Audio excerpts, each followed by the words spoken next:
I've seen, from my previous experience. We're going to learn about the work of the Global Supply Chain Resiliency Council with Executive Director Bill Hurles as my guest.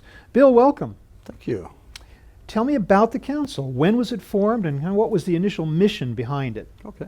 Council was formed in 2014, just a little over 3 years now, with the express purpose of expanding practitioners' awareness of supply chain risk. RESLNC was the founder and has supported the council. Today we have well over 1,200 members. It's a council, and membership is free. It's available on the website, the resiliencycouncil.com, or .org, I should say. And it's an opportunity for practitioners and students of this field to network, obtain best practices, learn about the whole topic of supply chain resiliency with the thought in mind: how can an individual and an organization improve their capabilities to manage risk? Mm-hmm. So education is the main driver behind it, correct? I would say education, both for practitioners, and we'll be announcing here at this session here in San Francisco today and tomorrow, of a new offering that links the universities and the academia side of the business to help enhance education at the university level for the future leaders of supply chain. That's what I was going to ask you next, the university level. I mean, to what degree have universities been teaching this at all up to this point? I see it is an area that's expanding. For example, myself, I'm teaching a master's level class on supply chain risk at Wayne State University in Detroit. On the panel tomorrow, I have 3 other university professors from Georgetown, Colorado State, and Miami of Ohio that will join me, that are also incorporating risk into their curriculum of supply chain. So it's an area that's growing. It's an area that it's very easy for, I think, students to understand this is an area that needs focus. How to do it, what tools to use, what's the methodologies to put together an effective risk mitigation process is the area that learning needs to take place. So that's where the council comes in documenting and sharing best practices on its website. It's where RESLNC has offered to provide their tools to the universities and students to help them in their learning, so that when they graduate, move into the job area, into their job field, that they hit the ground running with practical skills and capabilities that are, I would say, state-of-the-art under this topic. I wonder if that becomes a major in itself or a minor supplement to supply chain as a major. I mean, it's so important. How would that be positioned within a university setting in terms of degrees? Yeah, it's a good question. I've seen, from my previous experience in the automotive industry, where, especially in the Detroit area where I reside, Wayne State University, within their supply chain program itself, has an automotive focus. So many students are either working or interning, or upon graduation move into the auto industry at an OEM level or tier 1 level. But you also see, and they've just recently announced an MBA program with a supply chain focus, of which risk is one of the courses. In fact, the course that I teach for the MBA students, for those that want to do a deeper dive into this topic. But I see it expanding to your question. What is the conversation around risk these days? When we talk about supply chain risk, what exactly are we talking about? Are we talking about natural disaster, terrorist threats? Are we talking about cyber terrorism? Are we talking about physical product? All of the above? What is it focusing on? Yeah, good question. I think to answer that question, the initial response tends to focus on the major events, the earthquakes, the hurricanes, mega events that are newsworthy. In reality, for people working in the field, you do have those significant events that need to be mitigated and managed. Often those are, I'm going to say, low probability but high impact type events. In reality, to really mitigate risk, you have to look much broader than that.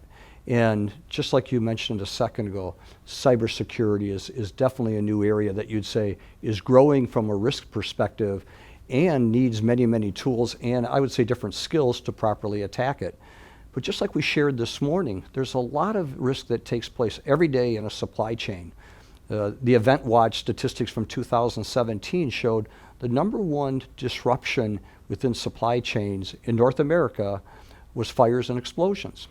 And for people that are working in the field, you might not think it's prevalent, but in reality, it's the most common cause of a disruption, of an unnatural cause.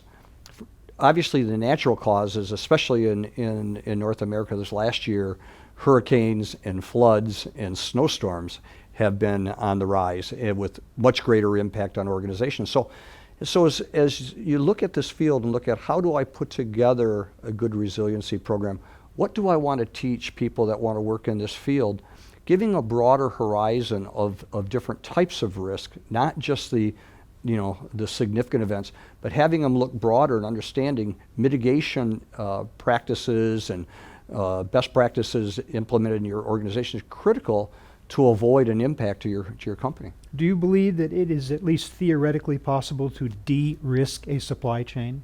Not the entire supply chain. There's always going to be some uncertainty. Yeah, and what I try to look at it is what I would consider controllable and non-controllable events. We can't control or predict when an earthquake is going to happen.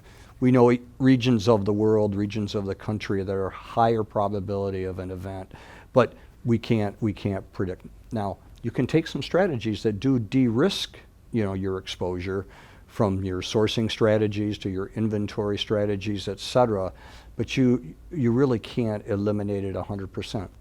There's other risks to your organization, things like capacity, geopolitical risk, things like that by your sourcing and your planning, you can de-risk yourself from events like that. So I would say, those areas that can be, mitigated, those areas that you're probably going to have to, have good reaction capabilities and planning for.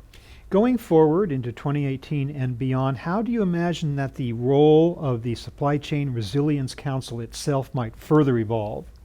Yeah, I think what we're going to see, number one, is we continue to see the membership grow, which I think is proof that this topic of risk is becoming a more and more important area for practitioners. Our event that's taking place here today and tomorrow, if I look over the last 3 years, every year the participation has grown. Number of companies, number of people. So again, I take that as evidence of the growth of interest in this field. And as that grows, I think the council is enriched with more participation. As I'd mentioned earlier, as we expand into the education side, what we hope to do is also incorporate university research that's being done on the topic. And there is a lot that's being done, to better understand, what can be done to identify risk and respond to it. So I see the council continuing to share that type of information, creating greater visibility. I see it also continuing to expand the networks of practitioner where we can learn from each other. It's one of the key things we try to enable in the conference itself. We also have done regional conferences. This is the annual conference here in San Francisco. But for example, we just completed a regional conference in Cambridge back in November, and we're planning similar events again this year that brings regional suppliers and manufacturers together and to share best practices, ideas, and help their advancement in this area.